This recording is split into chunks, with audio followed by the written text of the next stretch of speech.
Hello, PianoCraft friends. This is Michael with Midwest Piano. Today we're going to look at kind of a day in the life of a piano technician as we go about our day.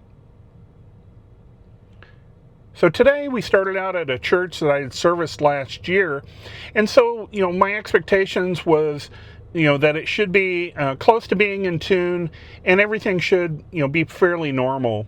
And so when I got there, opened up the piano, it was definitely what I expected. It was just slightly flat. And when I began to go through the tuning, I did float the pitch slightly north of standard pitch to be able to have it fluctuate with the seasons, as it went into the winter months. So as you look at the baseline tuning beforehand, you can see it's slightly flat with the high treble just slightly above. So it was actually fairly easy.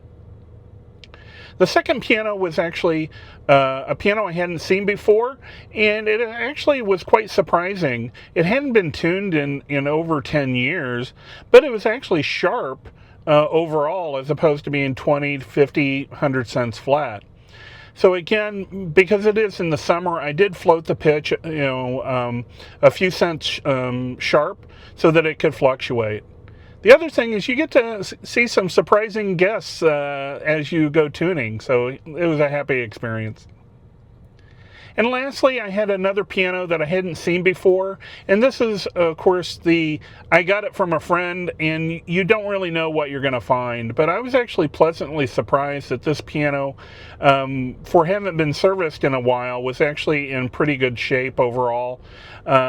The tuning before going through the process, it was actually fairly well in tune, so it was really just doing a fine tuning of the piano and a couple of minor adjustments within the system. So definitely, if you have any questions, feel free to leave a comment, and definitely hit the subscribe button so you can see future content. Midwest Piano, because your piano deserves the spotlight.